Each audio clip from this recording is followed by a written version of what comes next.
welcome to Nightly News. I'm Sabrina Haar. And I'm Sean Straw. A worldwide issue has been dramatically spreading across Asia.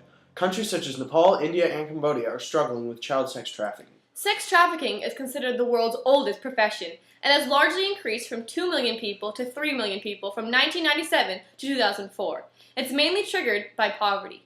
Children as young as 6 years old are being forced into the sex trade in order to supply for their families. Each year, 2 million women and children worldwide have been forced to have sex with strangers because they have either been kidnapped, threatened, or sold. You may have even passed some of these victims on the street. Sex trafficking is a result of a crippling economy and other socioeconomic issues within a country. Let's take a look at the economics of the countries that have a percentage of women and children being forced into the sex trade.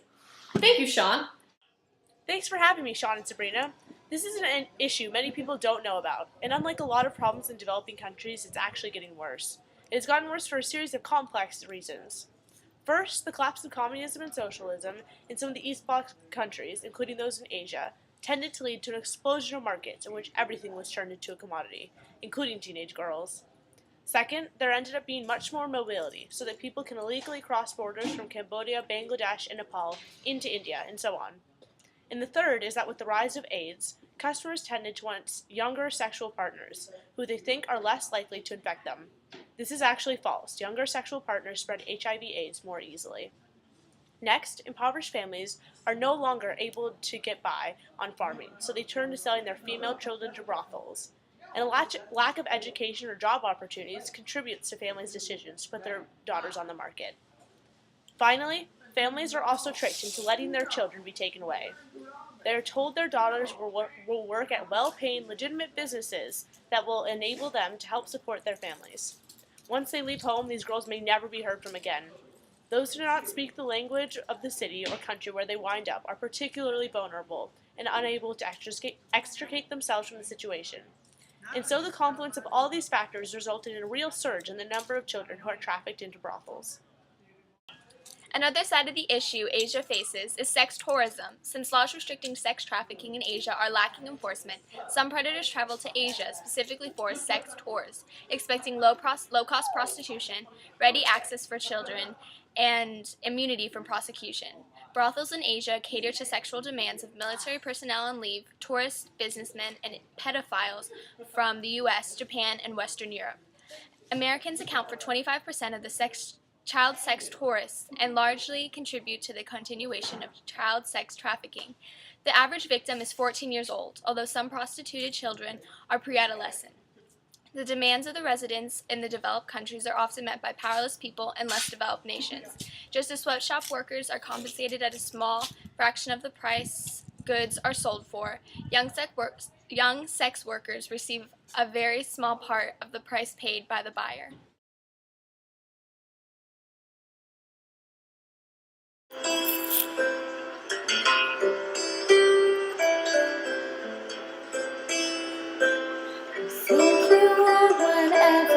To pay for. My love is just a dead thing you can claim, but you don't respect me at all. I have a life, have a spirit, have a name. You think I'm an ignorant savage. You act like no one will ever see. I guess it must be so, but still I can't believe. If the savage one is you, if it's me. Have you ever heard the cries of a little girl, or asked an older man what he paid? And you hear all the voices of the women who are forced into the sex trade. Who were forced into the sex trade. Hello, and welcome back to Nightly News. Now, we will see an exclusive interview with Patricia McCormick, the author of the book Sold. Let's take an inside look.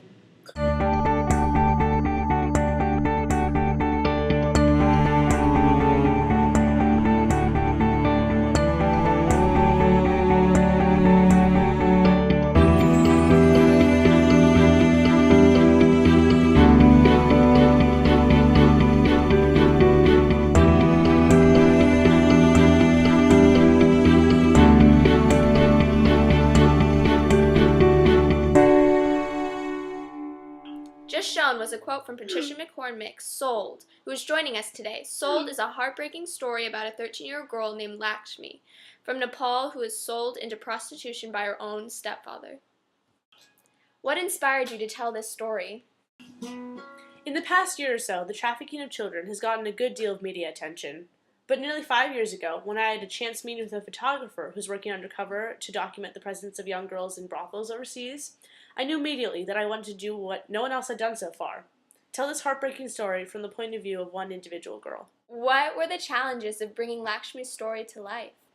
Perhaps the biggest challenge was to not let the sadness of the situation overwhelm me. When I first came home from India, I fell into a despair unlike anything I'd ever felt before. Something I now understand was a delayed reaction to the suffering I'd witnessed. Moreover, I felt inadequate to the task of doing justice to the stories the women had entrusted to me. But when I thought about the young girls who might be recruited to take their places as the women became ill or died, what I felt was urgency. Urgency that their experiences be known and understood by the outside world. So I began to write. It was also a challenge to keep the book from being too grim, and to keep Lakshmi's humanity alive in a believable way. It was important to remember that even in the grimmest situations, there is kindness as well as cruelty, terror as well as boredom, and even, surprising as it may seem, humor. Lovely. Thanks for joining us. Another thanks to Patricia McCormick. Now let's take a closer look at the unimaginable conditions that children face every day on the sex trade market. Often children are forced to service up to 15 customers per night. They are locked in their rooms or chained to their beds and beaten if they balk at cooperating. The emotional and physical wounds are severe. Reports from a sex trafficking survivor in Cambodia describe the heartbreaking situation these girls are put through. The survivor was electrically shocked, tied up, or locked in a dark and dirty room if she did not comply with her customers' wishes. And let's remember that most have been told lies regarding the financial arrangements and conditions of their employment. Children in the sex trafficking industry find themselves in coercive or abusive situations from which escape is both difficult and dangerous.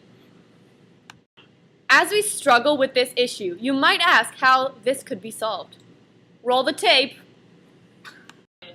First, education in Asia about HIV/AIDS is essential to stopping the search for younger girls.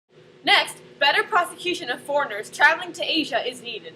The law enforcement system in Asia is corrupted. We need to establish and enforce international law surrounding child prostitution. Also, providing steady income to those below the poverty line is a necessity. Providing microloans to establish legitimate businesses and jobs through organizations like Kiva would help the issue.